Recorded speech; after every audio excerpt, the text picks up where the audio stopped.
All right, everyone. Grand Rising, Grand Rising. Welcome back to another sunny Sunday after one great I Am Awakening. I'm Chris Taylor, one of your hosts, and with me, back again for the first time in a while, my partner in spirit and in mind, my co-host, Mr. Gregory Isaac Thomas, also known as Sir T. Sir T, what Yes, a sir. break. Greetings, greetings, and a grand rising to everybody. Happy New Year to everybody on the panel here. Good to see you guys again. And we're just gonna get right into it, Sir Chris. The law of reciprocity. Two halves to everything. Two Mm, halves to everything. Everything you're both all and nothing at the same time. One reciprocates the other. It's all an inside job that is being projected on the outside. And I haven't even listened to the tape that we are about to comb through this morning for this class, but what else could it say? You get to a point in this understanding that someone can start a quote and immediately you know where they're gonna go with it because where else mhm, can you go? That's how much this thing is now stamped as a fact in our consciousness that we know this is not a guess thing.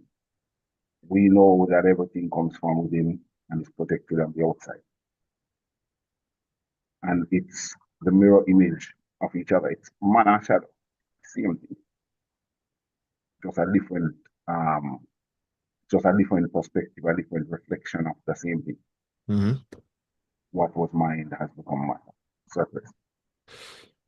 Yes, Sir T, as I say, we're gonna get into it, um, so we can get to the class rather quickly and everything. And also, as you mentioned, it's self-explanatory, but we want to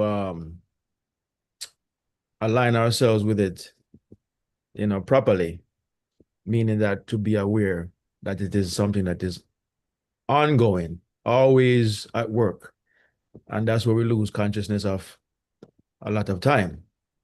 And I think the more we practice something, we become more conscious and aware of it, and therefore our actions are mental actions primarily so is ever um guarded. You're always at watch, making sure what you're thinking or imagining or whatever is what you want to reciprocate. You understand?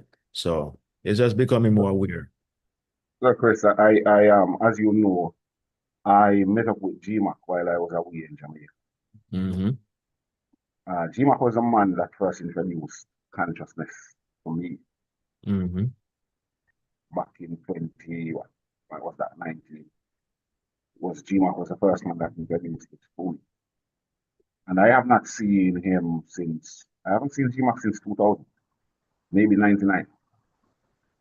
Mm-mm. The last time I had seen him, yeah, physically, Doesn't feel like it though. No, it doesn't feel like it now because our communication was always strong. But him come check me while I was down a Mandeville there. He has a thing that he constantly say, even when we text, he's always saying, be present, stay awake, focus on breathing. He said them three things in that order. Be Mm. present, stay awake, focus on breathing. The thing about it now, that Mm. from what the man is saying is, in order for you to remain present and awake, Mm-hmm. you have to be focused, zeroed in on something. And the thing that you should choose to zero in on is breathing, because you can't stop breathing. So you're zeroing on that breathing, because what it does, it slows down the traffic of all the images and thoughts and reflections that's running through your mind. Once you start focusing on one thing, it slows Mm. down the traffic. The traffic is still on the way, but now you can choose what color car in the traffic you're going to pay attention to, because them slow down. So it is, it's a thing that I would want us this year to really put into practice and make an effort to be present at all times as much as you can. Stay awake by focusing on breathing. And when we say focus on breathing,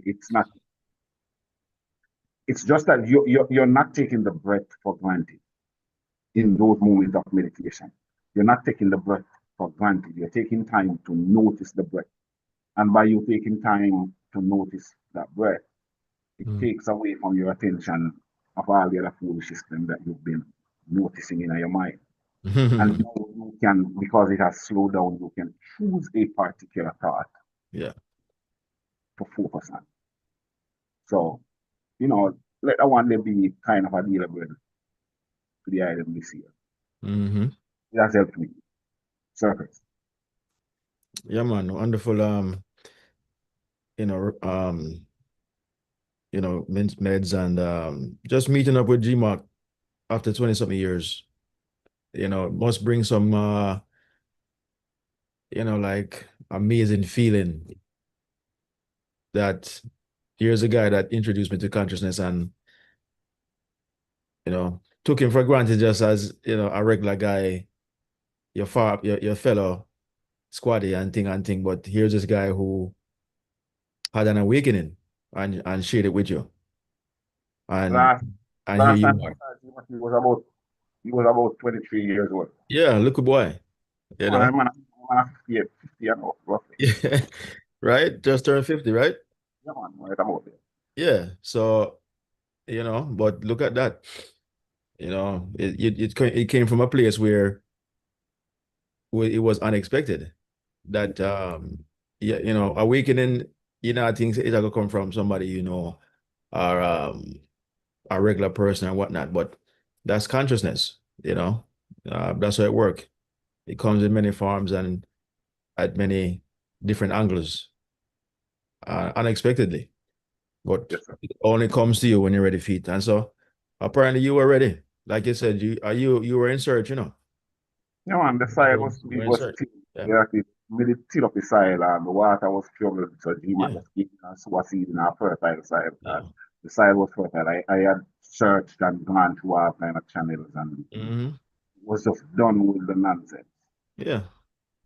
And so it was a reciprocation of what you were putting out came back in. Scripture said, cast the bread upon the waters. The You return unto him. understand? I will return unto you in many Right. days. So that's what we're going to go into today. So that was your reciprocal experience, from an unknown, from a known source, but unexpectedly. And look how it has increased your perception, your awareness, and your life in general. And never been more awakened or more alive. You know, since that awakening. So, and that's why we continue these classes every Sunday to continue to evolve and improve upon our But awake state. I just assure you, Sir Chris, say even that's why we know that the awakening, the process itself, is an ever unfolding event. You're never awake, you're always awakening. Hmm. I am awakening, you're always awakening, guys. Even since I got there and running to the man shake I and wake I up somewhere. Right. Yeah. Somewhere. Yeah. Yeah. And I'm sure if I should talk, even with my tell say I do the same too. You know, Hmm. it's an ever continuous process. It's circular, like everything else. Hmm. You Exactly. know, Exactly. you have to just keep on pressing the buttons at this thing. It's there. The doors will open. That's right. That's right. We're at the door and we're knocking on the door, is opening to our desires. So today we're gonna talk again about this law, the law of reciprocation. Reciprocation, okay? We have a video that we're gonna play. Short video, probably just let it play out into its entirety, and then we're gonna come back and discuss what was said. So I found this guy talking How long, about how long is it take, Sir Chris, if you don't mind? about 9 minutes. Oh, Yeah, about 9 minutes. And found this guy, and he's going to explain to us the law of reciprocity. Okay, so let's find this audio. Yeah, yeah. Everything is queued up. Get this thing down here. All right, here we are. Okay, his name is Tom Knowles, and he's going to discuss or read to us, what this law really entails. So it's going to go more into what we've normally heard of reciprocity. But he's going to go into some deeper details of it. I'm going to come back and discuss it some more. So take a listen. We'll be right back. The law of reciprocity means that as you sow, so shall you reap. This is a saying that's around in every philosophical base. For every action, there's an equal and opposite reaction, to quote Newton. The idea that there is always something that is reflecting individual action. The universe responds to individual action. Universe responds to individual action. This is the Vedic saying. And then what does this mean? It means that, you are going to create your surroundings. Your surroundings are here to give you joy and to benefit you and please you and make life happy in every way. The individual is responsible for their own surroundings. We create them. We are in a particular state of consciousness that causes the surroundings to assemble themselves in a particular way.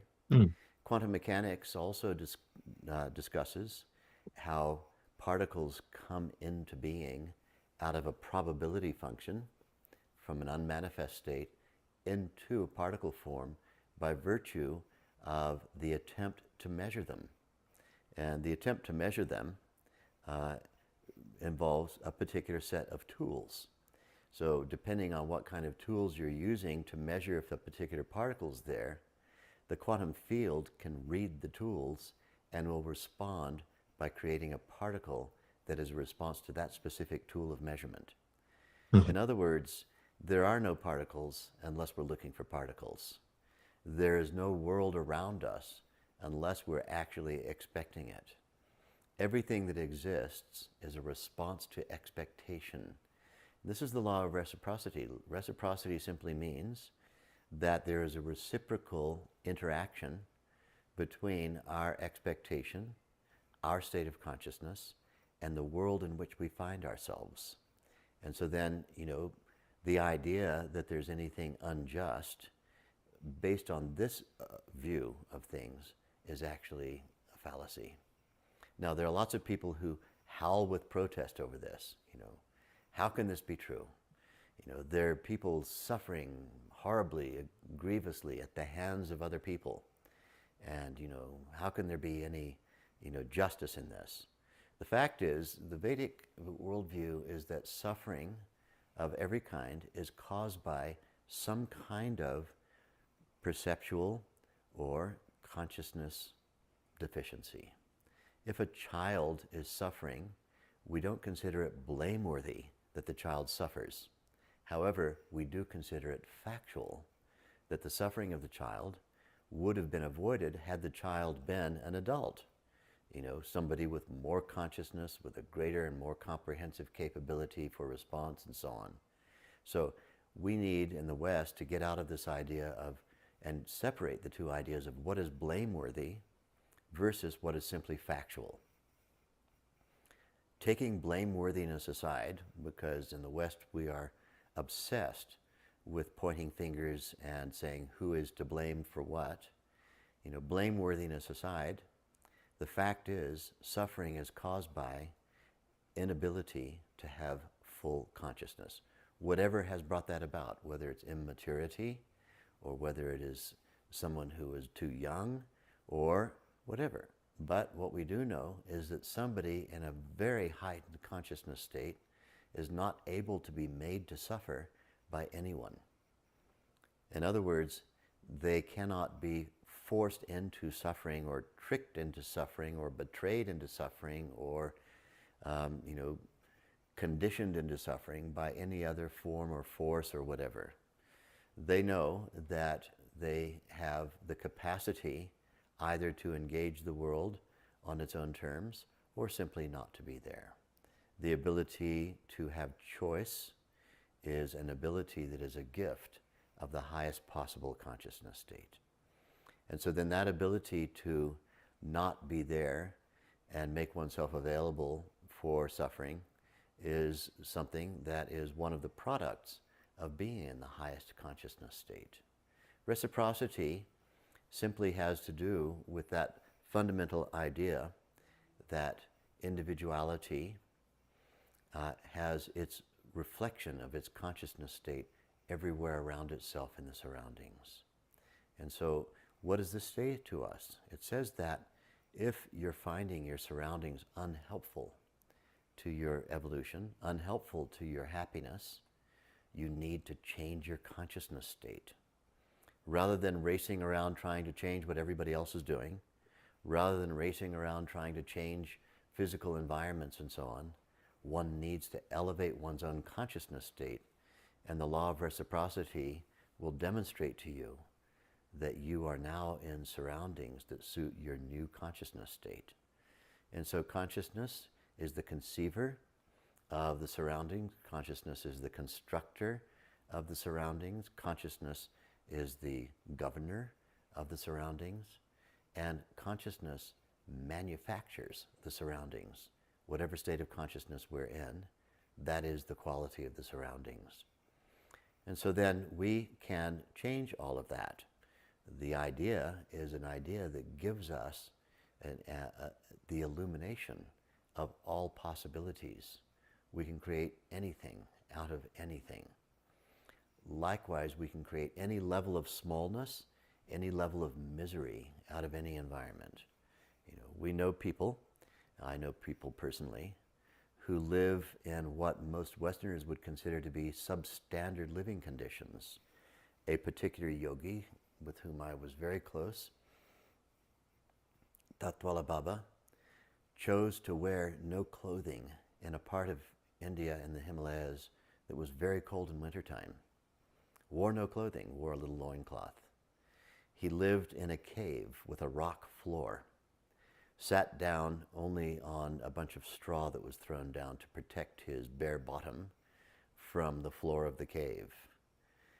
By choice and with great joy, he ate roots that grew in the ground and chewed them up with an appropriate amount of soil to help crunch them and digest them more easily, the same way that a chicken might take a bit of soil with every bite and have very good digestion because of it. He had the most heightened consciousness state imaginable. He hadn't had a haircut in more than a century. So his hair dragged on the ground behind him, 3 feet on the ground behind him. He hadn't worn a stitch of clothing in 80 years.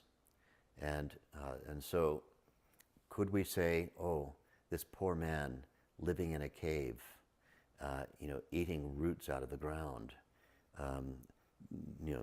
no toothbrush, no running water, no toilet, no blanket, no nothing.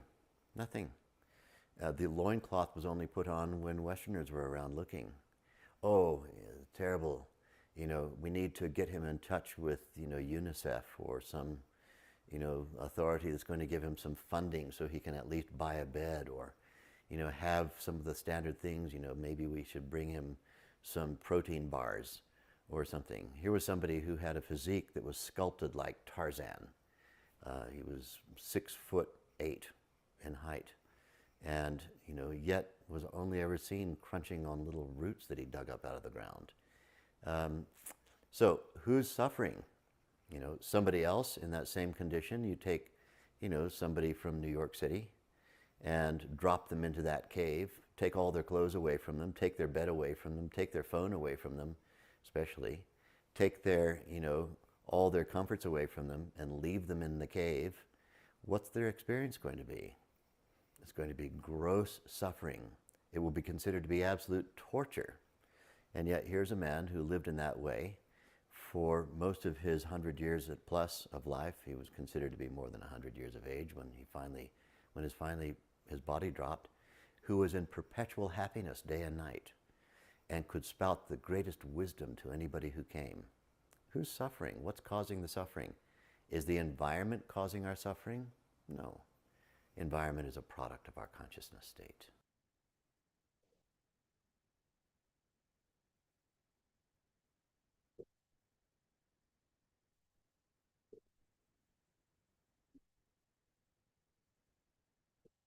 All right.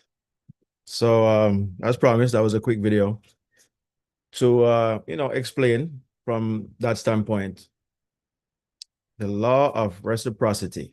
And I love all of the examples he was given there, and especially that particular last one about planting someone somewhere they don't have the consciousness of, and you will see how much they would suffer in terms of functioning. But the guy who has the consciousness of being in that environment based on the law of expectation, as he mentioned there, he's functioning properly, just fine. So this law, as he says, is the law of sowing and reaping. The law of reciprocity involves simply sowing and reaping, or reaping what you sow. You always hear that term, you're going to reap what you sow. But we're talking from a mental standpoint, wherein not, to look at what someone is doing physically, but we're talking about a mental state, the things that you are planting in your consciousness, the things you're planting in your subconscious mind, or that you are allowing to be planted in your subconscious mind. It is going to be reciprocated. It is a giving and receiving, it is a cycle or a circle, or just an exchange, a mirror. Whatever you put in front of the mirror is what you're going to receive back. And the reciprocation, especially with sowing, let's look at nature, sowing a seed, you get back the exact thing, but you get it back multiplied. You get a tree that continues the reciprocation, wherein you don't have to plant the seed again. It is just, it has given you a tree that reciprocates over and over what you first gave to the soil.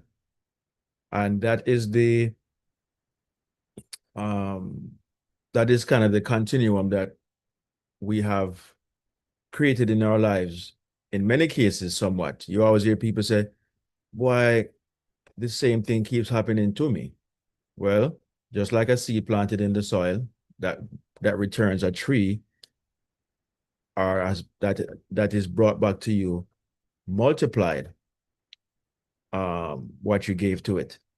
You have created, in a sense, the same thing from the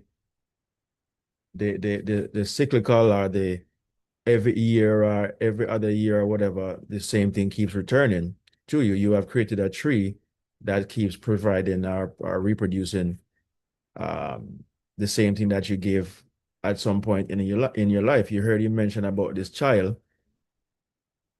that is per se suffering, and he says this child suffers because the child is not an adult that knows how to control their consciousness. You don't know how to control your consciousness, or what you're perceiving and stuff like that. So you're creating or planting seeds unknowingly into your subconscious that is going to be reciprocated. So you're always activating or working the law of reciprocity, and you don't even know it.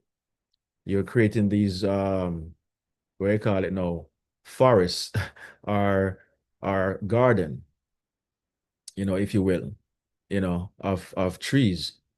These trees being just conditions, circumstances um, events, you name it, that are done in an unconscious state, and in some cases conscious state, but you've planted something that is reciprocal, that continues to, come and go over and over. And you don't realize that, you are the author of it. You are the cause of these conditions. And this is where we start to look for um, a second cause, or something besides yourself, something that is not your doing. And this is where we go wrong when it comes to this law that is always working, but it's working through us, by us, and for us. And he also mentioned there that we are the individuation of consciousness that is responsible for your environment. Therefore, we tend to get our own personal reciprocation, not necessarily from what someone else is experiencing, but we get our own, because we are this individual um, states of being, you know, of this great consciousness, and we all get to write and decide what we get back based on what we're given, in consciousness. Where's about that, Sir T? Is this guy, is he on point on what he's talking about? Because we've always heard that reciprocation is just, you do something for someone and you're expecting it to be reciprocated, or it's going to come back to you either from that person or someone else. But we're talking about it in our deeper sense, based on the law of sowing and reaping. They are related, and Oh, we don't really absolutely. talk about it like that. Yeah, and just to continue from where you got with it, you know, we are all individual partakers of this grand consciousness that Mm. continues to reciprocate and that continues to expand. And we can't help but to reciprocate and but to expand. It's the nature of this consciousness that we are. But Mhm. you as an individual, us as individuals, we are all generators, operators, and destroyers of what this consciousness is. You as an individual, you're generating your own consciousness. You are the operator of that generator that's generating the consciousness. And it Mm. is you who have to go and destroy in your world what you have built with that consciousness. Yes. Generator, operator, destroyer. If you're looking for a God, you found it. It's you. There is no other in your world. That's why even in religion, you find that the Christians in the church, they don't all individually believe the same thing of the God that they serve. They, that's why you hear them talk about my God. You ever hear one Christian telling another Christian what my God is gonna do to you? I thought we had the same God. No, they don't have the same. The gods are individual, and the God is unique to the individual because it is the 9 billion individual. gods. Correct. It is the individual who is formatting that format of God that suits them. But reality is, you as the individual, you are the generator, the operator, and the destroyer of everything that comes into your world consciously, because you are the one operating your own consciousness. Nobody Mhm. can swim in your garden of Eden. It's you. You are supposed to be the caretaker. You're supposed to be the watchman, skillfully ensuring that any weeds don't seep into your garden, and if it seep in there via thoughts, I'm talking now, you would quickly weed it out before it turns into a big tree. So it Mm. is your job really in this is to watch over your mind. Your Mm. job is to watch over your mind, The garden. over your garden. That's all that really is what the garden is gonna be. producing bountifully for you. If you, the operator, the generator, the operator, the destroyer, destroying whatever shrubs is to be destroyed, you are the generator through which all the energy comes into the garden. And you are the one operating it. You are the Yeah. God of that garden, and the garden is there to supply you with everything that you could ever need. Your physical man could ever need. The garden is, but you are the one operating it. And if it's malfunctioning, you are the one malfunctioning. I like how you So said that. that's You're what it the one. really. You're the one malfunctioning. I like that analogy right there because you're taking upon yourself now the responsibility rather than giving someone else the responsibility. Because if you give someone else the responsibility and the person disowns it, then what? The person has to disown it. They can't accept it because that person is always gonna have his own thing in his world that he knows that he's responsible for. He can't take on any of yours. It's just Mm. a game of pretend to not play right now. If you pass the buck and somebody pretend to take the buck, they can't take your buck. You have your listen something, brother. Every man is the first man, the only man, and the only God of his world of existence.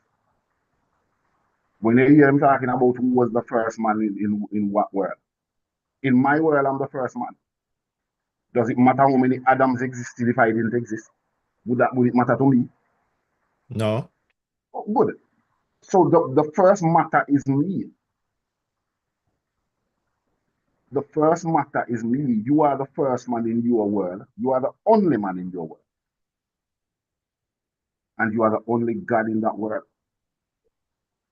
The only other man in your world, I'm going to tell you who is the only other man in your world, which is really the true man of who you are. You don't know yet. The only other man in your world is the person you speak to when you say, I said to myself. That word myself Mhm. is you, yourself, and you. Me, myself, and I. Only existence in your world. Mhm. So you can't pass it back to nobody. You're totally responsible for what happened. Nobody make you do anything. After you bring it to that individuation there, then you will realize that that's when you really start minding your own business. When you really start minding your own business is when you bring it down to that minuscule level where you realize it really is me. You pay attention to your thing and start pay attention to your garden and start pluck out early weeds that you don't want in your garden via thoughts that you will dispel and feelings that you don't have. And the garden flourishes and the garden, everything that is needed for the garden will come naturally. You don't have to make rain fall. Rain go naturally fall. You understand the thing, the power, the consciousness, or malleable the consciousness is in your hand. You are the potter. So it's just a thing where you have to realize what you have in this thing where we call life existence, breath. That's why G Max said focus on breathing. As long as you have the breath going on, then you have access to this magic genie thing that we call life, and you can skillfully guide it in a direction. Mhm. Surface. Yes, man. I mean, everything you touched on right there, Sir T, is profound, um, and simple. And that is the problem. It's too simple because we have always said, no, man, there has to be more to it than that. And this is why we are in search of an outer man, our being, other than our own world. Like we're saying, there has to be something else that is the cause, you know, that is created, these circumstances. And there, we look at so-called prophecy or prophets who prophesied what is to come. And so we're ever looking for those things to come, not realizing, that in the doing of perceiving or looking for these things to happen, we are causing them to happen, we are causing what we're looking for, Yeah. I would Expectation, think it's because expectation, somebody prophesied why it happened, but we are looking out for these things because we are causal beings. You you ever hear understand? about when you go looking for trouble, where you find? Trouble. Correct. Yeah. So wherever you get this idea from and you start looking for it, You must then see. it didn't exist until you started looking. But the minute you start looking for it, it start looking for you. Yeah. And you are both on a collision course, no matter where you think you are. And this is based on, as we're talking about here too, the law of reciprocation, because Yes. you're putting out there this energy that of an expectation. You're the guy talk about expectation, right? You mentioned that the world is only perceived because you expect it. We're only perceiving everything that we see because it is based on an expectation. Therefore, if, as you're saying, you go looking for trouble, it must because somewhere in your consciousness you expect it. It don't come to you unless it was an expectation, though it be negative. It's not something you want to experience, but for some reason, it become an expectation. You understand? I mean, you you yourself told me about a scenario you had recently while you were down there that came to your consciousness for whatever reason, and it happened. You know, that was an expectation for some reason, Yeah. and that was a reciprocal outcome. Who first created it? You first We created it. Yeah. So when it happened, naturally, now, it when it happens happened, so now, naturally. all you have to do was laugh to yourself because in former times, the farmer self, you would have said, "What you done, brother, yeah, man?" Or boy, so my bad lucky there. Boy, you see how the devil drunk. you know? You don't realize that you are the devil. That's Are never. you, yeah, you strong enough? You create these things um in an innocent, unknowing, or unconscious state. Because you're always being something, and you don't know that you're being these things or that thing. And so when you see the outcome, that is a sign or a warning. What's another word besides warning? Maybe it is just a mirror that is reflecting what you're being. It's not something that is here to punish you. It's something that is here to give you information. That's another word. It's information that you're receiving. Therefore, now you can act accordingly. You can catch yourself and say, oh, what I'm seeing, what I'm experiencing, what I'm, feeling is just a return of what I was being before at some point. And therefore, you can catch yourself and reconstruct the scene, reconstruct the reciprocation. You know, um, you can edit as they do in films. You can edit the film. People post stuff on YouTube all the time, and it seems seamless, but it went through a lot of editing. We get the final edition, as they would say, and it seemed as if it was very seamless. But they went back and cut, and switch up on this and that and the third sections of the audio or the video that they wanted us to see, and then it played out exactly how they had put it together. Now we do that in the natural world, and it's no problem. We understand it.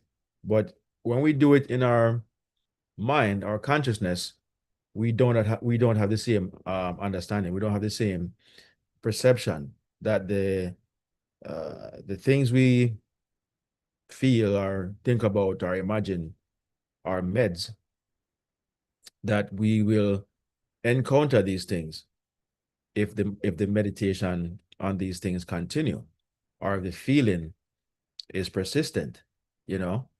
And so that's why we don't realize that everything we do is activating the law of reciprocity.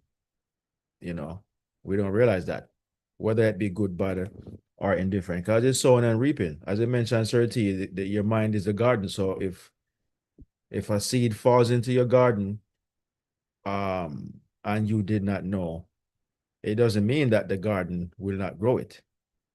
You understand? You just weren't conscious of what you unintentionally planted, but it's going to reciprocate. It's going to give you back what you first gave, And if you're aware enough of what you should have in the garden, you will see the that there's something that's not supposed to be there. And you, as I mentioned, you will pluck it up before it becomes a tree.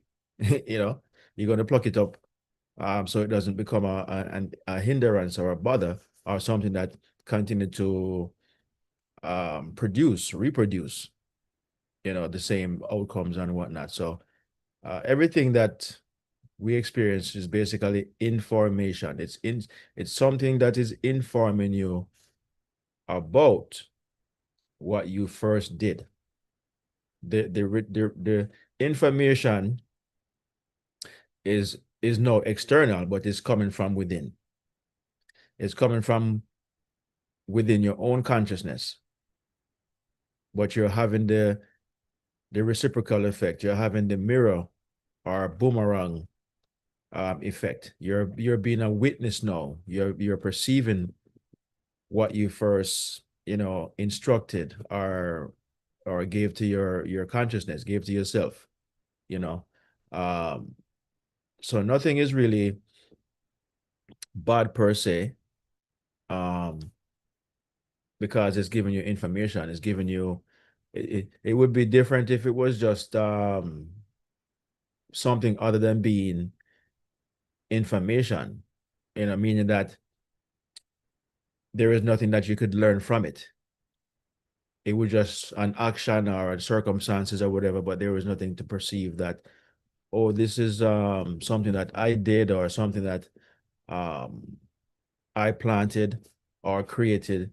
If it came to you in any other, if that was not something that was possible to know, that would be different, that then this is something that is from a different um cause, or someone else created it, and so on and so forth. But all things that we perceive, that we encounter, we can understand it if we look into it, deeply enough to realize that, yes, this is something that I did.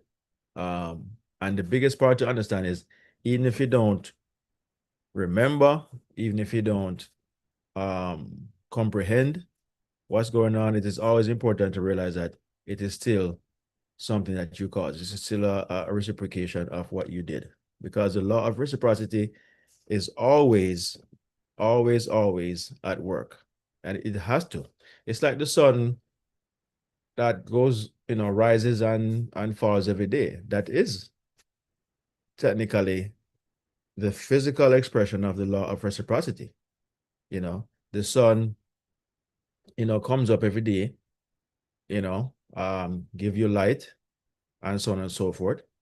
It's causing the darkness to dissipate, and it's causing you to have light, and when it drops or falls out the sky, as they would say, it causes the darkness to come right back, and it becomes that reciprocal cycle, of cause and effect. It's causing the light to come into being, and it's causing the darkness to come back. It's always causing something in a cycle. It's not something that you can undo per se, because that cycle is fixed in that state.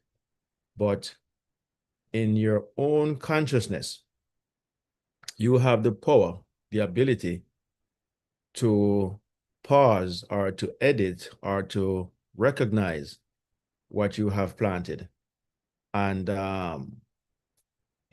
do something else, or do what it is that is going to be beneficial to you, rather than being controversial or contradicting. You have that power to recognize or to realize what is going on. Like last week, we talked about recognizing bridges of incidents. You know, this is part of the reciprocation we're talking about, because all bridges of incidents are simply just um, the laws of reciprocation that is presenting itself to you. The bridges are, they cannot appear unless they were instructed to appear. You know, um, a bridge only exists because someone in the past, had the idea to create it. You understand? And so if you're walking across a bridge, it didn't just appear just like that. There was a cause prior to it being a functioning bridge. Someone caused it to appear. Someone caused it in terms of having the design, the construction, the engineers, all this different type of stuff, designed it, make sure it is properly built and whatnot for function. And you are walking across it. So it only appeared because something caused it to appear prior to you, even discovering it or using it in that case. So the same thing goes for the bridges of incidents that are coming into your life day by day, week by week, month by month, and year by year. They have to have been something that you, right prior to coming across these bridges of incidents, you initiated, because they're coming to serve you. They're coming to serve you. So the reciprocity is always at work. It's always something that you have, in some known or unknown way, not necessarily to use the word desire, but have caused, have initiated, because a desire is something that you are normally conscious of, you know. But even if you don't desire something negative, you still caused it. It's not something that you desire. Because a desire is usually something that you're designing, you know, or you're imagining, or deciding on. You're making a decision on something consciously.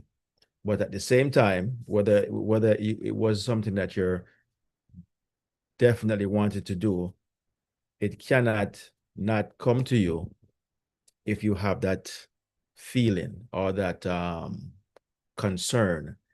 So I started to use earlier about the um, something negative, like worrying about this and that and the third.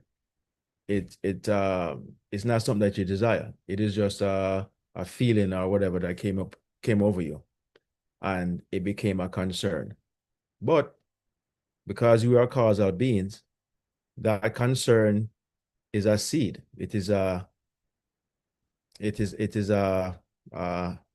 mental state of being that is now planted into your consciousness. And the reciprocation, if as never say, if persisted in, will become a fact. You know, even if you don't expect it, because the law of reciprocation is always at hand, or always in effect. That's why these things appear anyways, whether you desire them to happen or not, whether you expected them to happen or not. In consciousness, based on how it works, there is always a mirror or a return of whether it's like you put on your clothes in the dark. The mirror is going to reflect it whether you saw what you put on or not. You understand? It doesn't matter if you knew it was a red shirt or a white shirt. You didn't see what you put on, but you put it on, and you go and stand in front of the mirror. You turn on the light, and whatever you put on is what's going to show. And you may have thought it was a different color, but the mirror is going to reflect exactly what you did. even though you were unconscious of it, per se. So that is the law of reciprocity. It is always, always, always at work. And the guy mentioned here something that is very profound. He says that quantum mechanics also discusses how particles come into being out of probability or probability function from an unmanifested state into a particle form by virtue of the attempt to measure them. What is that saying? It is saying that consider your consciousness as these particles, okay, that you are perceiving in your mind. Because you're perceiving them in your mind, because you're imagining them, you can see it.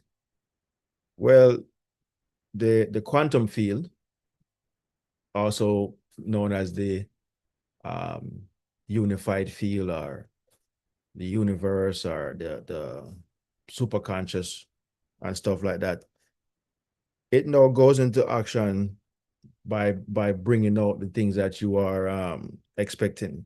These particles are our consciousness, our conscious state of being, start to take form.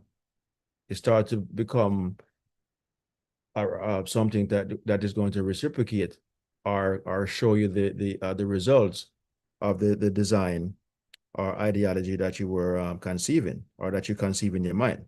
It says right here that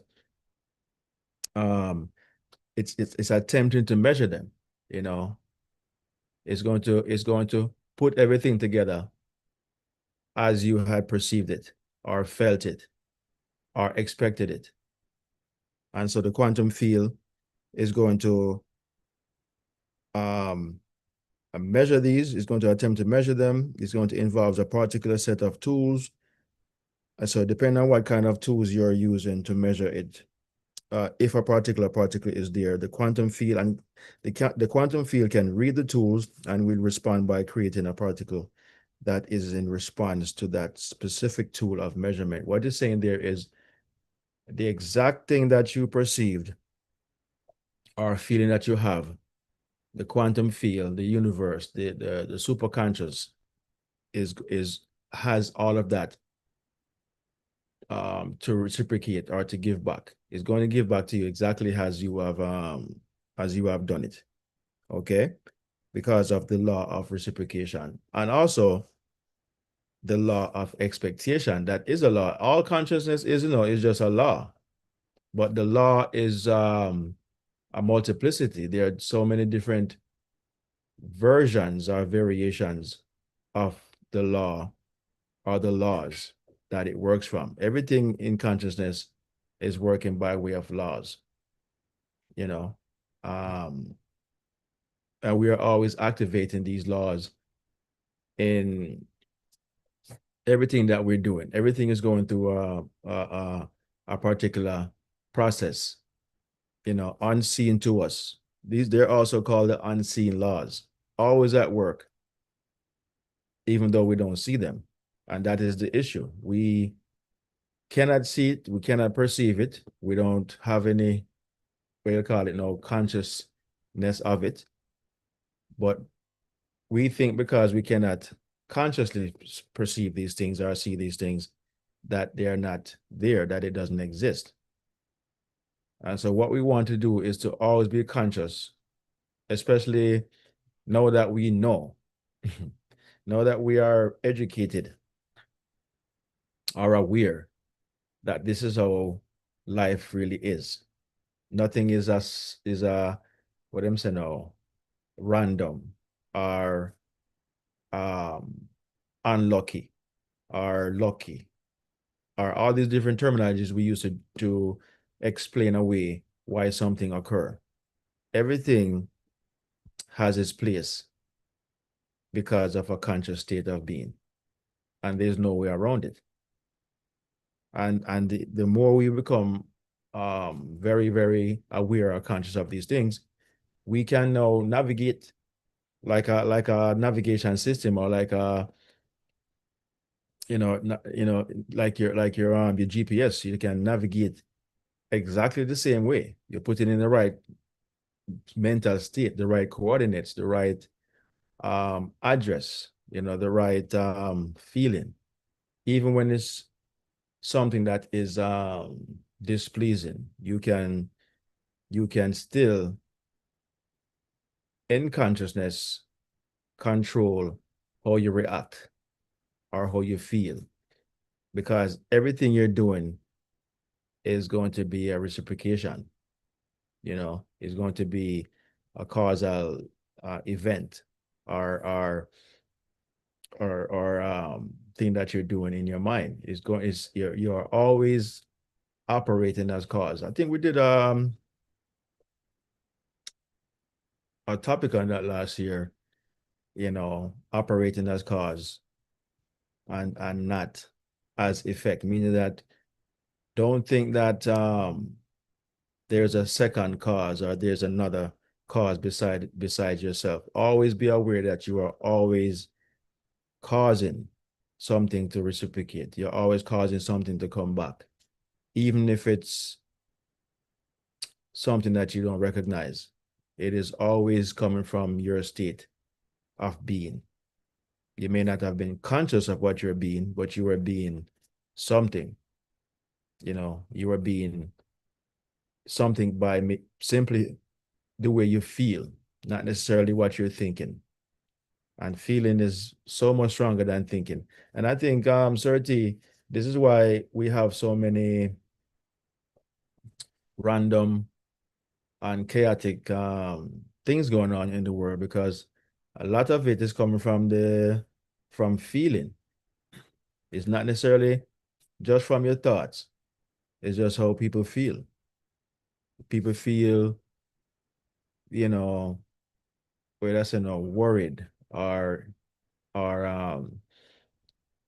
feel angry or feel sad or feel, alone or lonely. All these different things people are always carrying around. And therefore, with all of these different, as Sarti mentioned, individual gods creating within their own world by virtue of causing these things to occur, everything gets jumbled up and becomes chaotic.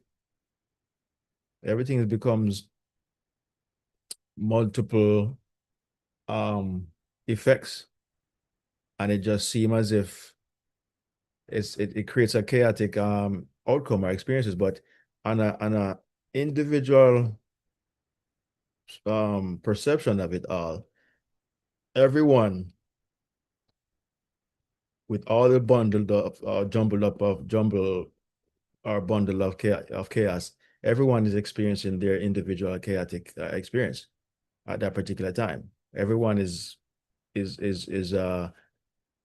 receiving it in their own world, but everyone can see what's going on and perceive it and get the information on it and whatnot. But it is still something that everyone individually is caused and is experiencing. you know and if we all realize this, we can that we are the cause of all these different things. We can change it by virtually changing our consciousness, as the guy mentioned here in the in his video, that all you have to do is change your consciousness, change the state of what you're being. It's like driving from Florida to Georgia. If you no longer want to experience Florida, drive to a different state. Go to a different state of being. When you get to that state of being, you will see the difference. You will see that it's a different climate, a different set of rules, or a different set of outcomes, experience. All these different things are different from the state that you were in previously, because you got there, you moved there. You understand? So it's the same thing here in your consciousness. If what you're experiencing now, which is a reciprocation of a causal state that you were in. You simply just change the state that is going to suit you, that is going to serve you, you know. Um, is it what I'm saying? It's easier in theory than it is in practicality, because in theory, that's how it works. But the practical side requires from that word practice. It requires you to exercise, this particular behavior from time to time until you get good at it. Because you're gonna be it's a battle, of your emotions. Because when these things happen, you become emotional, you're in an emotional state. And if you can control an experience when you're in that emotional state by changing, going into your mind and replaying or injecting what you desire for, the outcome to be while this chaos is going on, then you're now becoming a master of your consciousness. You're mastering your mind. You're mastering, your outcome. Have you guys seen the Lion King, where one of the who was it? I think it was I don't know that animal what I'm call him, but I think it was him and the wild hog who was saying Hakuna Matata. They were singing that song or something like that, which means um, don't worry, everything is going to be all right. And I thought that was very as I was watching the movie, I thought that was very profound, because when things get create upside down or topsy turvy, as we did that topic some weeks ago, when things become topsy turvy, how do you tell yourself, don't worry, everything is going to be all right? But that's exactly what you're supposed to say, think, and feel, because the law of reciprocation is always at work. So whatever you feel in that state or in that experience, you're going to create that exact outcome. You're going to create more of it. It may not be, of course, not intentional, and it's not something that you are, doing on purpose, but consciousness does not care whether you're doing things on purpose or not. It does not, the subconscious mind primarily has no awareness of an external um, outcome that is going to affect you. It has no awareness of that, you know. Um, it has no ability to reason or to think and say, say such and such is going through this already. So I not going to consider what they're feeling now or consider what they're saying now or thinking. I'm just going to disregard that. No, your subconscious does not work like that. It is going to accept, because it's the mind of um, deduction, or it takes in everything that you're allowing to get in. It does not, say no, exempt anything because it is in favor of you. No, it's going to accept everything that you're feeling, thinking, or imagining at that particular time during the chaos. This is why, with everything going on right now with the economy and stuff like that, you still have to tell yourself consciously that Hakuna Matata, no worries, everything is all right. Not even going to be all right, but is all right. Speaking it in the present moment, speaking it as something that already exists, because creation is a finished product.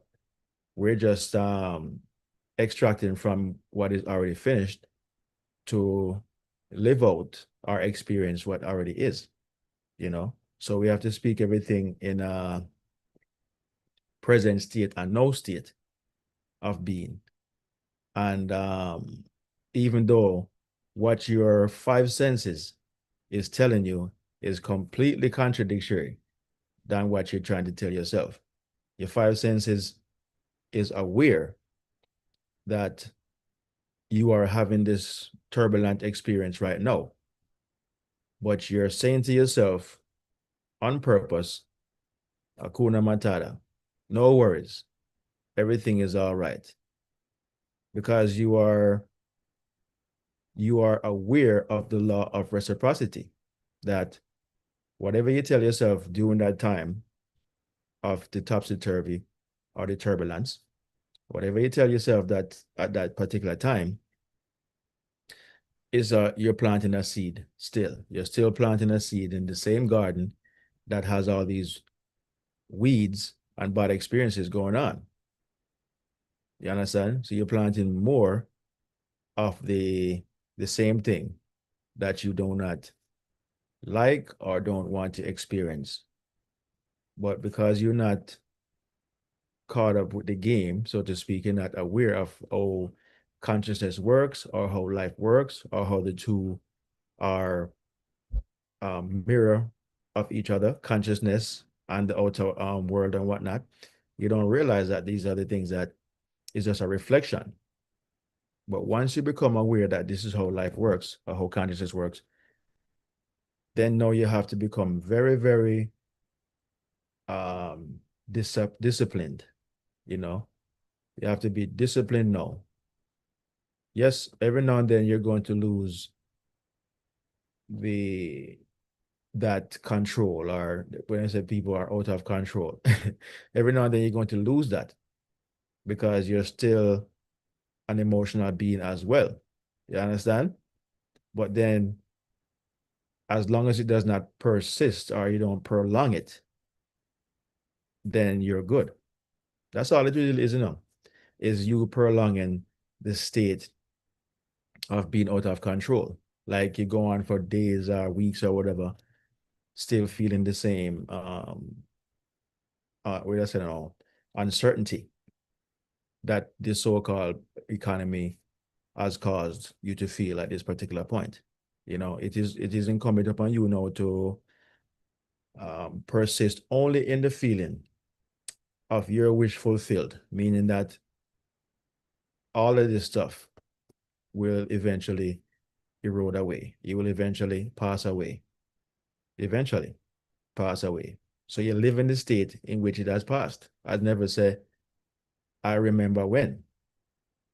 You can say these things to yourself just to boost up your belief or faith or whatnot. That I remember when, the economy was topsy-turvy, but no, all is well. You understand? This is you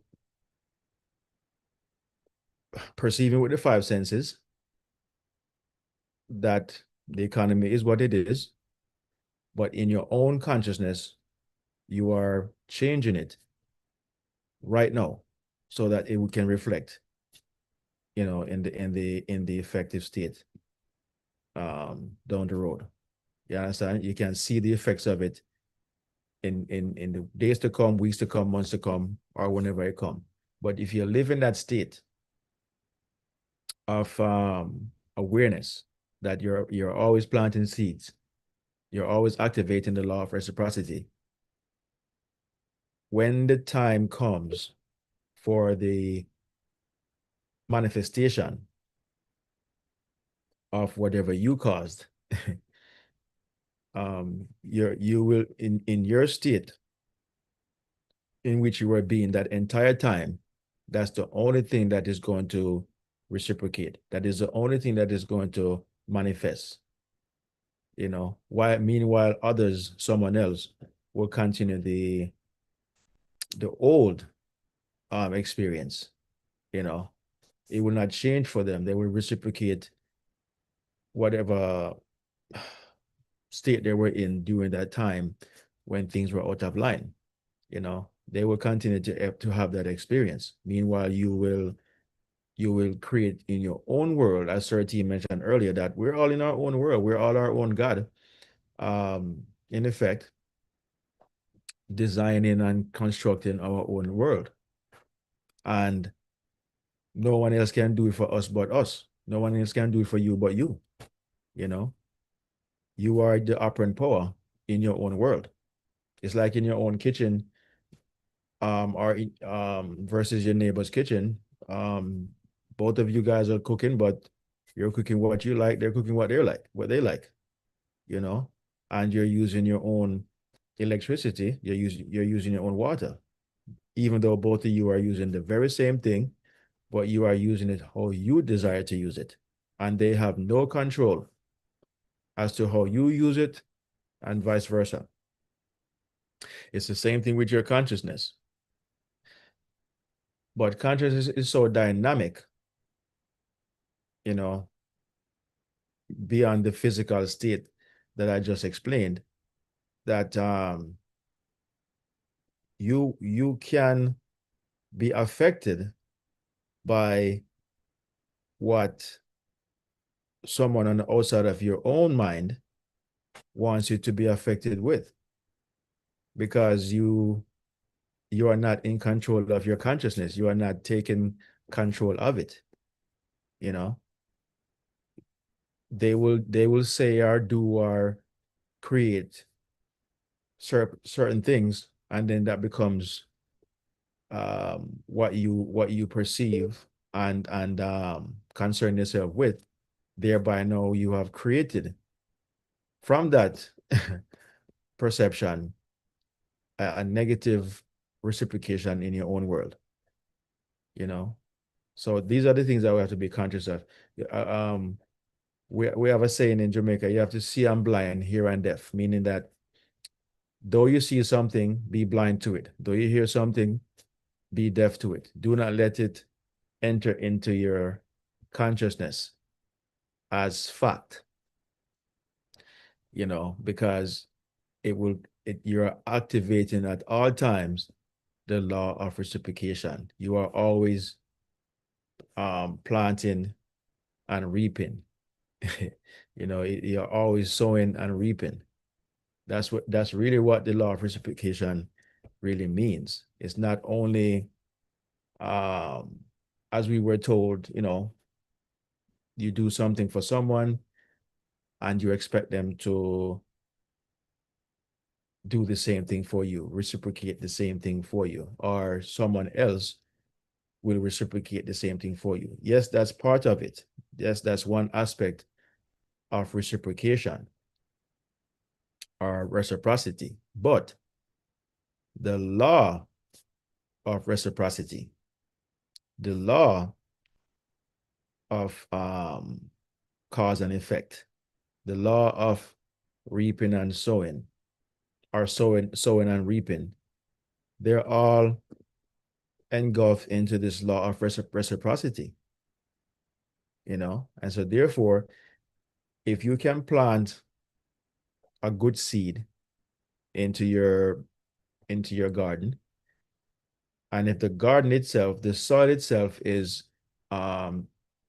what you call it now, impartial, um subconscious, meaning it's below consciousness of what you're planting in it. It does not know what it is that you have planted. It only know that you have planted. It does not know what it is or why you even do it. And it has no care in the world to reject what you planted. Thereby, it's going to produce, put it this way. I always like to use this. A man and a woman come together to make love or whatever. The woman wants a daughter, um, and the man wants a son, right? If the man plants a son, which is a sperm, a male sperm, you're not going to get a daughter. The woman is not going to give you a daughter. or produce a daughter, because the seed that was planted is male. So she can only reproduce what you plant. She does not know. You guys realize that that woman never knows what the sex of the child is until the child, you give birth to the child. It is then that you know, until we've discovered how to intervene and find out the sex by way of doing thing there. The what do you call it again? The sonogram or whatever, all these different things. We don't know what the sex of the baby is generally. We just know that we are pregnant. We just know that something is there. And when the day of revelation come and the day of manifestation come, you will see what it is that you have planted. So, or if you do it the other way around, let's just say both of you guys wanted a daughter. You want a daughter, she wants a daughter, but you planted a male sperm. What you planted is what you're going to get, because you are not aware of what you planted. And so therefore, the subconscious is working the very same way. It does not know what you plant in it. It just know that you planted something in it.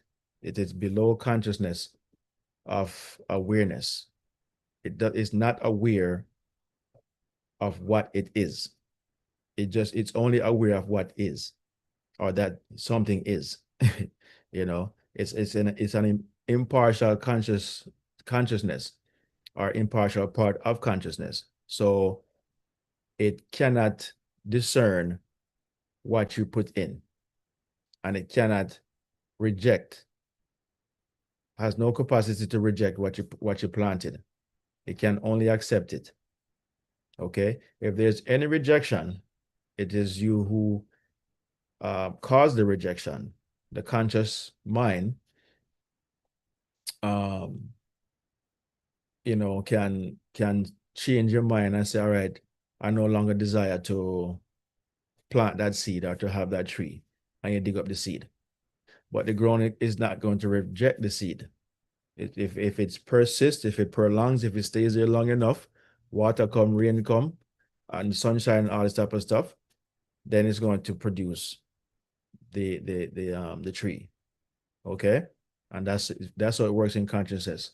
But oftentimes, consciousness being invisible, unseen, a lot of things persist or prolong in your consciousness that eventually returns or reciprocate. And it is not in your favor, because you are not aware that you even planted it, because you're not aware of the law of reciprocity. You're not aware that in consciousness, this law is always at work. It never ceases, it never stops. It's just like the sun going around, in circles every day, coming and going, never cease. It's a cycle, and it continues hourly, daily, weekly, monthly, yearly, throughout to infinity. Always at work. Certi, oh, you stay. I saw that you had fell off and came right back. Yes, I have stepped away for a minute here. Okay, okay. Yeah, but I'm listening in, man. It is All as right. if I'm listening in right now. Just keep going, sir. Okay, wonderful, wonderful. Yeah, man. So we just want to get that deeper understanding, try to kind of like connect it to, I like to use so-called reality or actual life experiences to tie in the two, to tie consciousness in, because they're reflection of each other. This world is just a mirror reflecting what you cannot see or perceive, which is consciousness, you know. So we're just seeing the other side, you know, of consciousness, but we're seeing it in this projected state, in the shadow state, in the physical state. That's what we're seeing it in. And it is always at work, to prove the point I'm making here, that this world is a reciprocal state of consciousness. You know, that's why it is always here, because consciousness is ever causal. It's never a state of non-causing. You understand? It's always causing something to move, or to be, or to um or have an experience. You know, it's always something that is going to reflect back to you, you know, or in this case, back to itself, what it's being, what it is. And it gives all these individuals, what I call it now. We, like, in our case, the 8 or 9 billion of us, whatever the number is, we are just we're given the many different angles of activity, you know, how to use the consciousness. And we have full autonomy, no restrictions. Even if we're doing it wrongly, it does not restrict you from how it's being used, you know, because it has no power, even though people say God can't do anything. Yes and no. As Reverend Ike would say, yes and no. Um, yeah, the consciousness can do anything and all things, but it only does what you first tell it to do. It's not going to do anything other than that. It's going to only do what you felt it to do, what you thought or imagined it to do, but it's not going to do anything without direction. You know, it's just this vast, expansive, powerful potential. You know, that's what consciousness is. It's just pure potential. You know, that's why I say it's omnipotent. Yes, sir, T. Yes, so in those saying, when you're saying that God can do anything, yes. Are there things that God cannot do? Yes. Yeah. What it is God is that grand big chef that he can make you any meal you order. Mm-hmm. It cannot make you a meal you did not order. So it cannot make you a meal if you didn't order. That's how consciousness is. Mm-hmm. Consciousness bring you nothing that you did that day.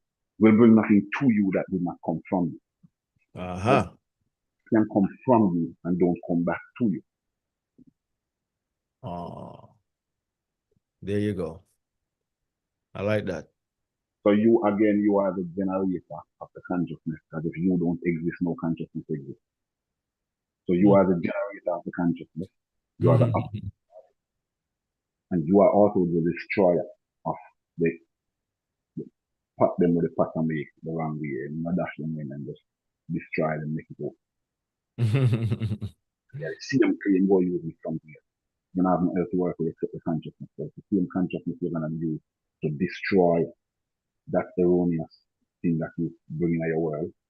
And it's the same consciousness that just destroyed that one that's gonna create something. Generate, operate, or destroy. Off consciousness. God of consciousness. That's what all of you are. Yeah, man. I see him say go, sir, T. God you just found one. If you try to look for another one, you'll never find it. It's a unending search. Correct. Mm. But when you stop looking for God, that's when you Start find him. looking for God being God. Yeah. When you God stop of looking, that's when you find. God of consciousness. Because the consciousness is malleable. You can You can bend it into whatever. There is nothing impossible. There is nothing that you cannot do it. But you have to.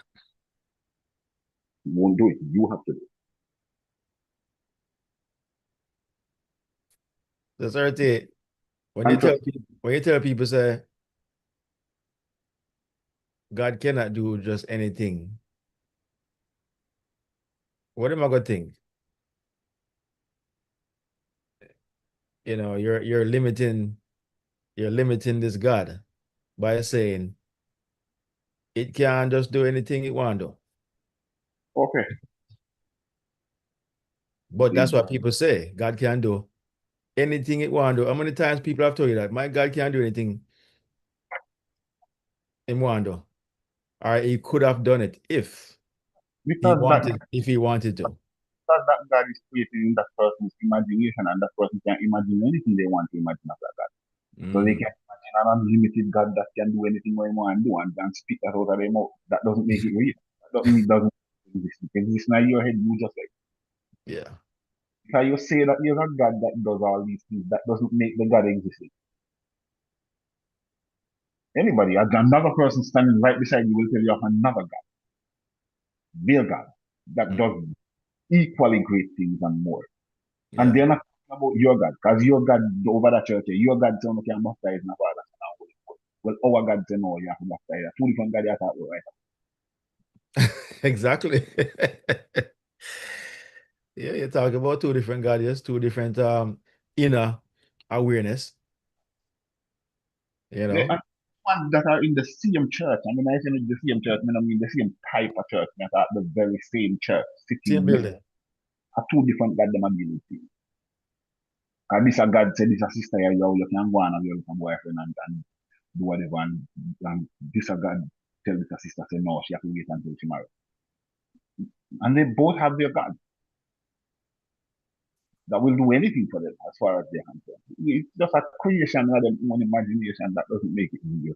What we know is real that none of us can create. We have to create our imagination consciousness. Yeah. That we know is real for sure. Mm-hmm. And that's what we are dealing with. We're not dealing with nothing that was created by our own imagination and our own. We're talking about something that predates our physical existence. As soon as we come into this physical existence, we realize that we have become a merchant of this thing. As you, as if you are using the currency, consciousness is the currency of life. Nobody can write that down. Consciousness is the currency of life. Consciousness is where you use purchase and do all kind of transactions in this world. Money means nothing if you're not conscious of it. True. That's why them say ignorance is bliss. Yes. Because if you're ignorant of a certain bad outcome somewhere, you can't lose your bliss. No, you don't know. But a man You know, don't know it. you Know don't it. know. Yeah, man. But as soon as they find out, there goes your bliss. Then that natural visual consciousness is what makes the all right. Think of the worst thing that could happen. I don't want Mm. you to some, something terrible happen. Yeah. Already, but you never get news yet.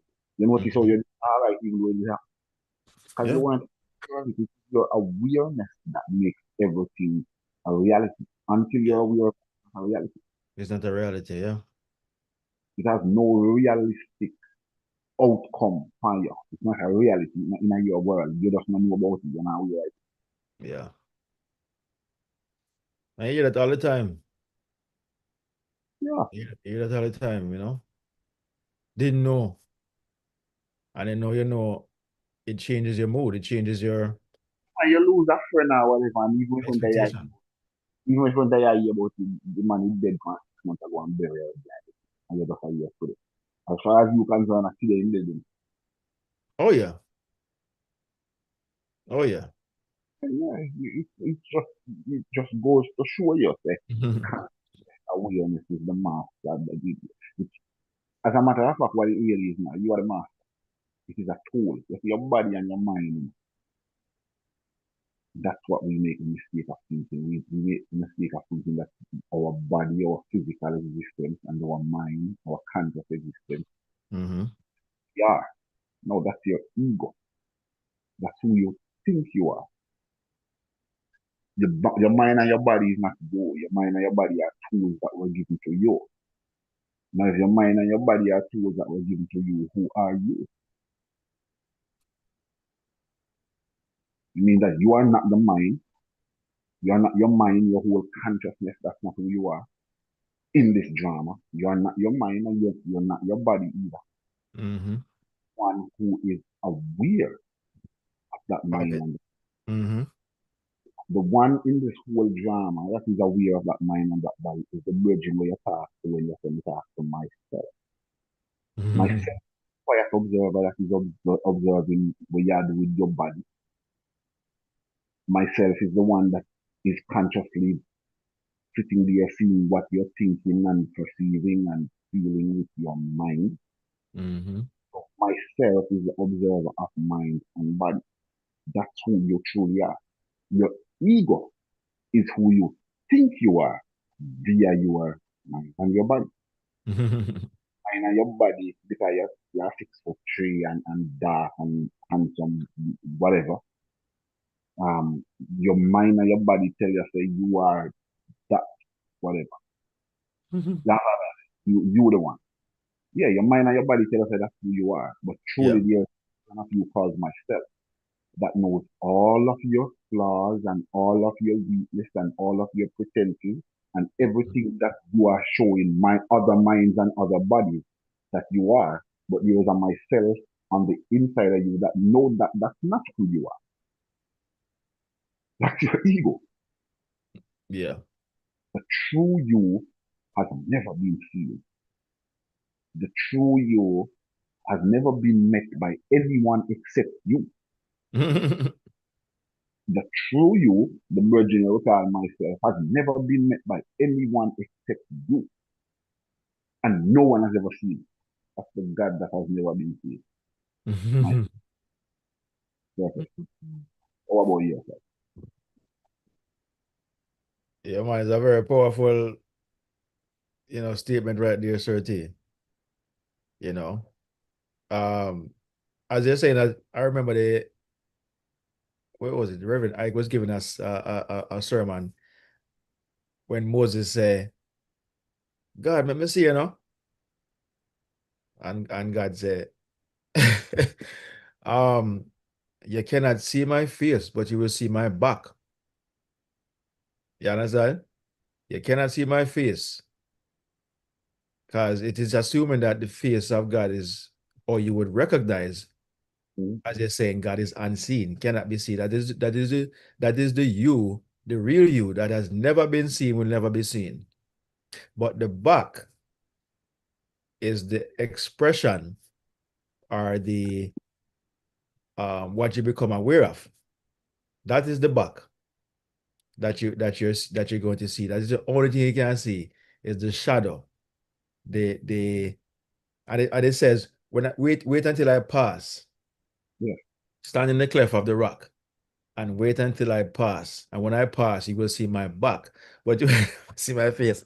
I it's amazing how people actually imagine that and think it actually happened, but it's just an explanation as to consciousness that, as you just eloquently mentioned, Sir T, that it is the real you, the one that is aware of the body and the mind, the one that is aware of the experience and knows that it is not the experience, that it is not the body, not the mind, but these things that it is aware of is the back, is the outcome of what you are, of what you as consciousness is aware of being. You understand? That part of you is the only part that can be seen or can be perceived by these eyes or by And the world and so we whatnot. can perceive it. We are seeing and perceiving a delayed version. When we see it another time, it happened already. Yeah, We've never seen it live as it is happening. true. which is another dynamic Yes, part of consciousness. mind had created it previously, body consented to it, and Mm, now it's being shown from each state. yeah. And So where all along myself was silently sitting by, observing the whole thing. Because myself can't intervene, myself can't ask you until you talk to them. true? Myself doesn't have the power to intervene. It's a shadow. Imagine In that. the mirror. The mirror can't show you a picture until you show him one. That's what myself is. Yeah. And the truest version of yourself. You can't lie to him, you can't lie to him. Mm, It's the truest version of yourself that you're not in tune with. Because you're more in tune with the version of yourself that is your ego, that mind and body has created for you. mm-hmm, But spirit, if we might borrow a religious word, spirit, which is myself, mm-hmm, because see now myself can't be seen. So mm, let's spirit for myself. So it's spirit, mind, and body. Spirit, which is myself, does not have the power to intervene. It is just a silent observer. mm. Truest version of yourself Yeah. is silent observer. Mind and body carry out them activities, spirit observe it all. But it's the true you. And spirit is the it's the genie within you. That myself, remember I said myself is you know for a fact that myself exists even though it cannot be seen. It would be like them people are believing in God. But then I know if you're a factor that God exists. But you know that myself exists. Because you have to him all the time. You do all kind of things with myself. Too. You ever hear a man say, boy, I laugh after myself. I say laugh after myself. I laugh after myself. You talk to myself. Your dreams here, a man say, boy, I dreams myself over this. You have all kind of communication with this myself, brother, and you're not notice it. Myself is for real. It's a part of who you are. You could not exist without him. Her, him. You Mhm. could not exist otherwise without that myself part of you existing. Yeah. That's your secret companion. That's who you should be turning to. Myself has the power to observe you. And when I say observe you, you can cause myself to see you living, performing, doing, being what you have not even experienced physically as yet. You can trick your mind into that thing. Hmm. You can summon myself to see me existing in such condition.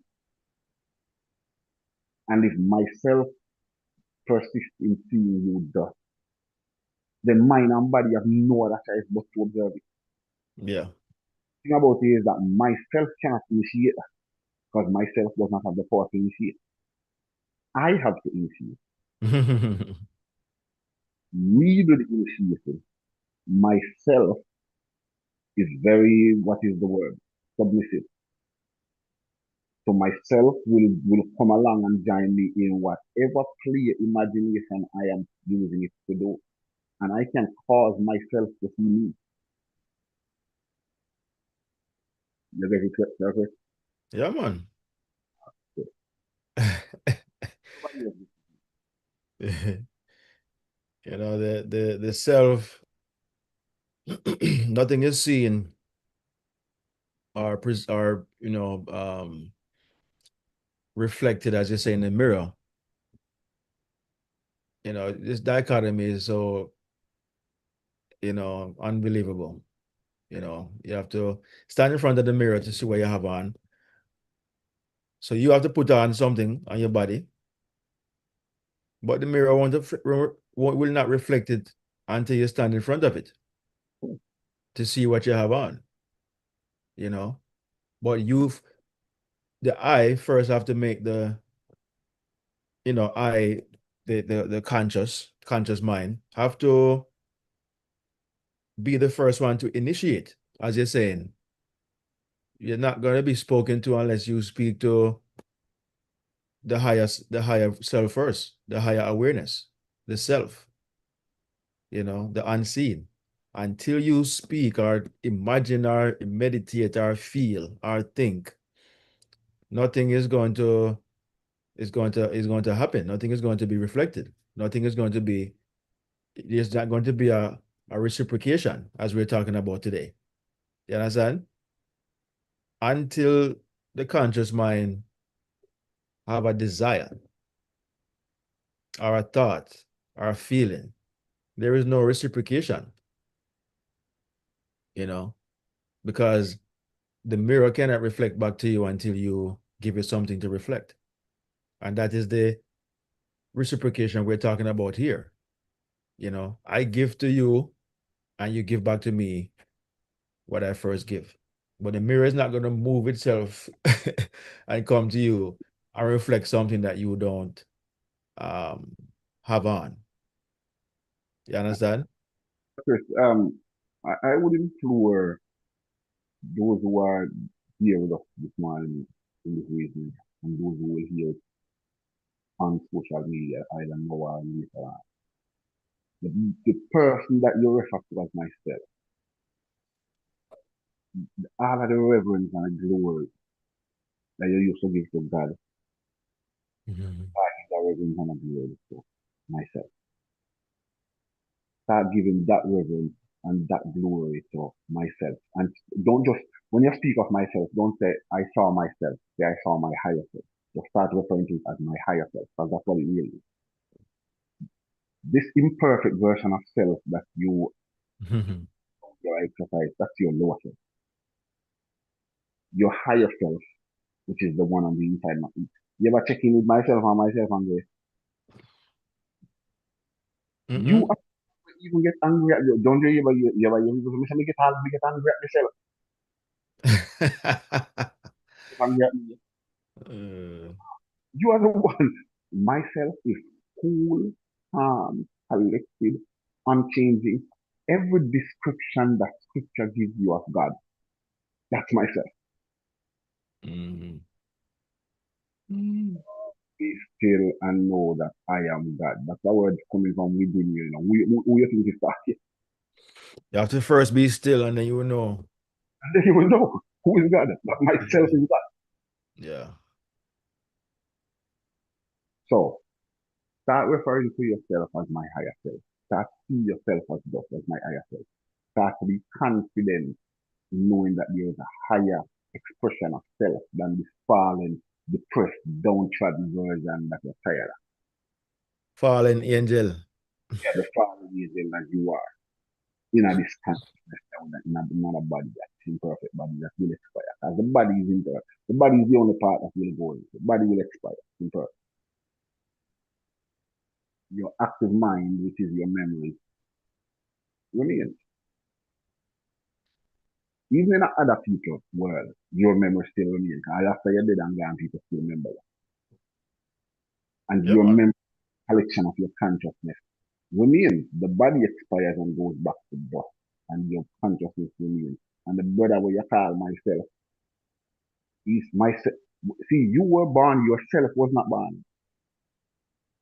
You notice you have a name, your parents can name you this and every man called it myself, brother. Every man called it the same name, myself. You notice that? No man Yeah. no different to the brother there. For you it's myself, for him it's myself. In all languages. In all languages, it is myself. But you have your own name because you were born the name you. But you shall die. Myself was never born. Myself can never die. Myself is immortal. You dig? Immortal, invisible, God only wise. Not a little thing where we say after. Well, the immortal, invisible God, that is the only wise one. There's no other like Jabby wise, seems of it. That immortal, invisible God is always wise. Is myself. Mhm. Immortal, never born, cannot die. Invisible, has never been seen, not even by you.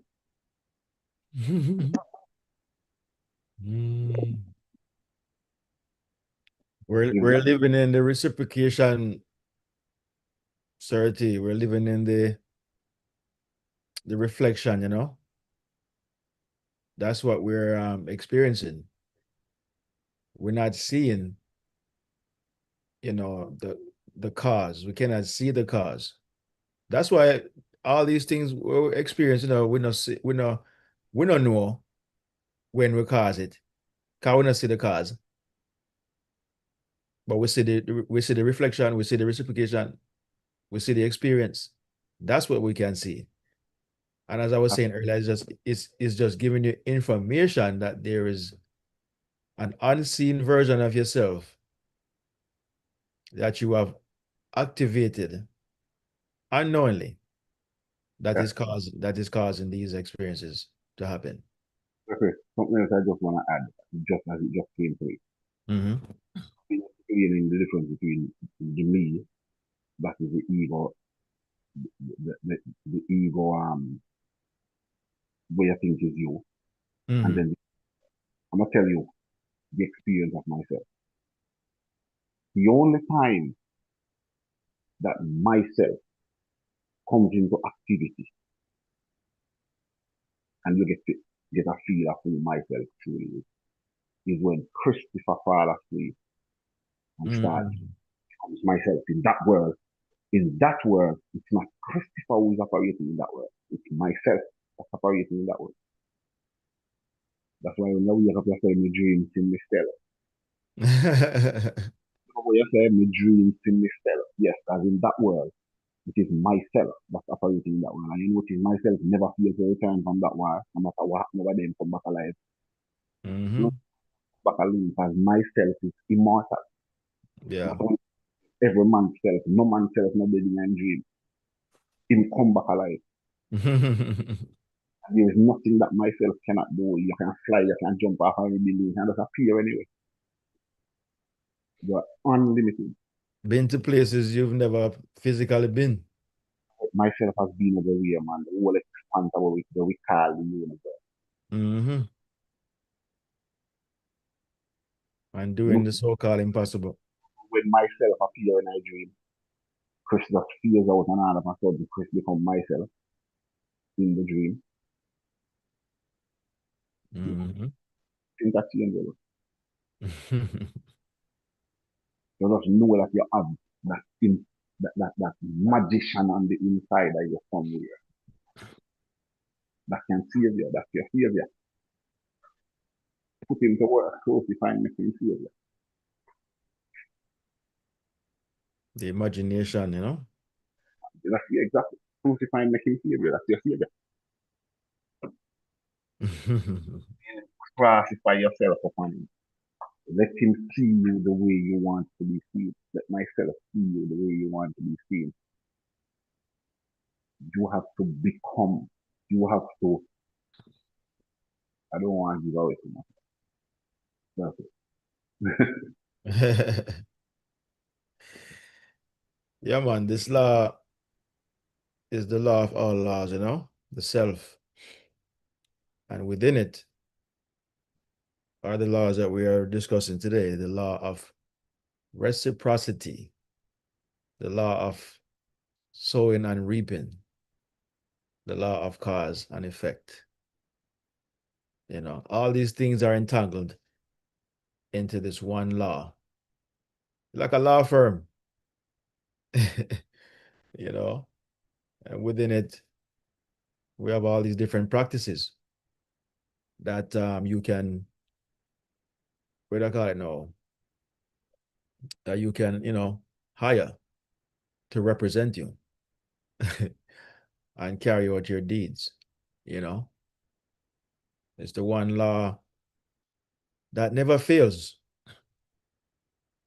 you know, unless you consciously or unconsciously fail to accept that the thing desired, the thing you appropriate in your mind, the thing that you assume in your mind is possible.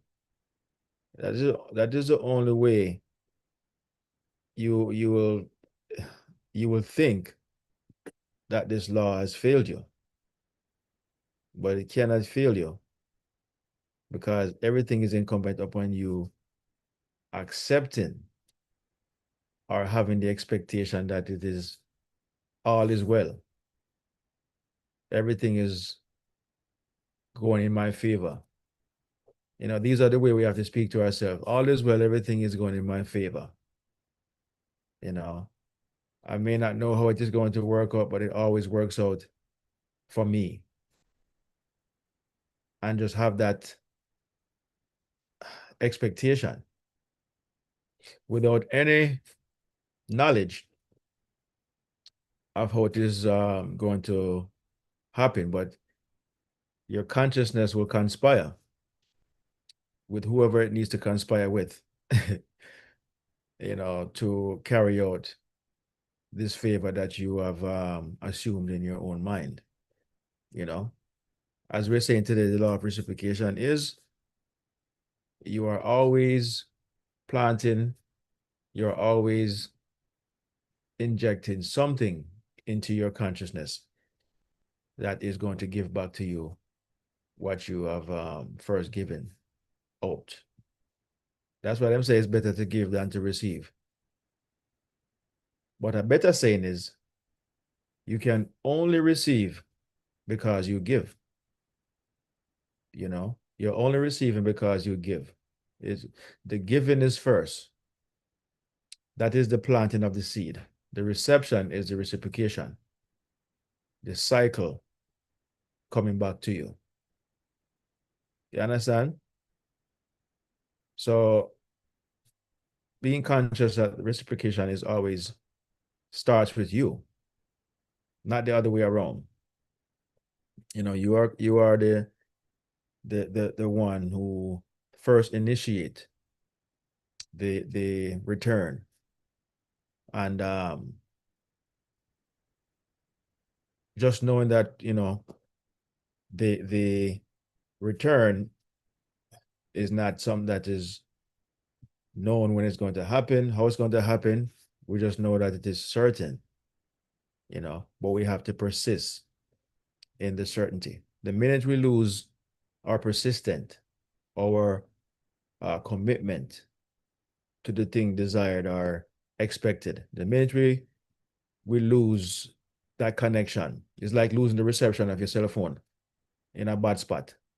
When you lose the reception, what happens to the call? Cut off because you're no longer connected.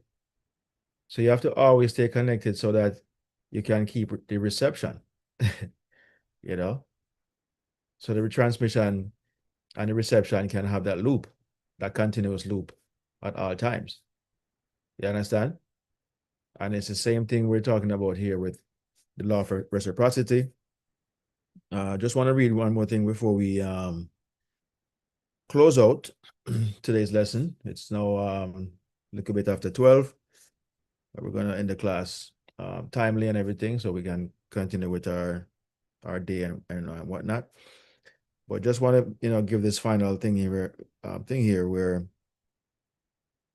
he says right here, reciprocity simply has to do with that fundamental idea that individuality has its reflection of its consciousness state everywhere around itself in the surroundings. In other words, whatever you're conscious of you're going to always be surrounded by that, whether it be good, bad, or indifferent. So reciprocity is always at work. Read it again. Let's read it again. Reciprocity simply has to do with that fundamental idea that consciousness, that idea that individuality has its reflection of its consciousness state everywhere around itself and in the surroundings. And so what does this mean? It says that if you're finding your surroundings unhelpful to your evolution, unhelpful for your happiness, you need to change your consciousness state. Rather than racing around trying to change what everybody else is doing, rather than racing around trying to change physical environments and so on, one needs to elevate one's own consciousness state. And the law of reciprocity will demonstrate to you that you are now in surroundings that suit your consciousness state. You have to move, as scripture says, upon the waters. Water simply means your consciousness. And as you're moving upon the waters, you are saying, let there be light. Let there be light simply means let there be what I desire. You're being this thing that you desired to be. And you're moving upon your consciousness, which is the only thing that you can move upon because it's the only thing that is real. It's the only thing that can produce or create. So if you're in a condition or a state where things are topsy-turvy, as we did the other day, don't change the surrounding, don't change the don't use matter to change matter. You got to use consciousness. You have to use the mind. You have to use awareness. Whatever you become aware of, it is that state of awareness that is going to manifest, that is going to come and change the environment, that is going to come and reconstruct what you first reconstructed in your mind. There is the reciprocity right there. The reciprocity is always at work. So if we know that reciprocity is what I do within happens without, then there's no need to do anything without because it's always working. The reason why we do something without is because we want to fix it now. And the law of reciprocity has timing. It has evolution. It has a period that it has to go through. And the conscious mind is impatient and wants to get out of the state that it is in right now. And that's why you try to fix matter with matter. That's why you fight. That's why you create wars, because you want to end what someone else is doing right now. But all you end up doing is creating more of it, because matter cannot fix matter. You understand? That's why they say mind over matter. This mind we're talking about here is your great awareness of being, Only that can change the thing that is at hand, the thing that is the matter right now. Only what you're being in mind and being reserved and patient and committed, faithful. Only that can change it and change it for the better. The outcome in that state is going to create the right circumstances in where it will be done in your favor without any adversity. You understand? It will just be done the right way. But once you get out of your higher self or a higher creative state and try to do something, try to will it by being operating only from an ego state, this is where you cause more of the the issue becoming multiplied and perpetual and appear to be something that you cannot solve. It is always something that you can solve, but there's a process, there is a right way to do it, and it cannot be done or will be fixed until it is done in the order that can fix it. Any other way that you approach it will not fix it. It will just continue to be upside down, topsy-turvy, whatever, So learning to be patient and persistent, those two things right there. Be patient, but persist in your expected outcome. And the sooner you get to that level of awareness, the sooner you get to that acceptance of that's how things work, and it's the only way it works, that in that order, in order for it to create um, um, tranquility and peace of mind and all different things. Yes, you can do it your way, as them say. Yeah, I do it my way. Yeah, but you do it your way, and it creates more destruction. And that's in a war where stopped any war. Oh no, you know, it is an ongoing thing, ongoing discourse, because you're using force, you're using um, matter to change matter. Can't work. Can't work. It doesn't work for the long haul. It's only a temporary satisfaction, a temporary fix. Okay. Eventually, um, there's going to be a bigger issue at hand, you know, and it's going to be perpetual, unending until you do it the right way by putting your consciousness first. Scripture tells you, seek ye first the kingdom of God and all his righteousness, and everything will be added unto you. People think we're talking about going to heaven, seek heaven, and you will end up in heaven. No, that's not what it is saying. Put put the kingdom of heaven first, because it is who you really are. It is within you. It is you. Put that first, because that is the process in which all things are taken care of in an orderly fashion. Though it be, um, it takes time. It's like planting a seed and trying to force it to grow. Has anybody ever done that? Plant a seed right now and it grow right now? And if that was even the case, that tree will not produce or reproduce anything, because it did not go through the complete process in which it was supposed to go through, the natural process in which it's supposed to go through, because you're going against the law. And anytime I go against the law, whether it be universal law or man-made law, there's always an adverse outcome. Always. So the adverse outcome in the natural world is no different in the consciousness world. No different in that world. Everything um, is working out, the right way or adverse way, depending on how you approach it. Okay? Don't drive on the wrong side of the road and you'll be fine. Go with the flow, go with the traffic, and all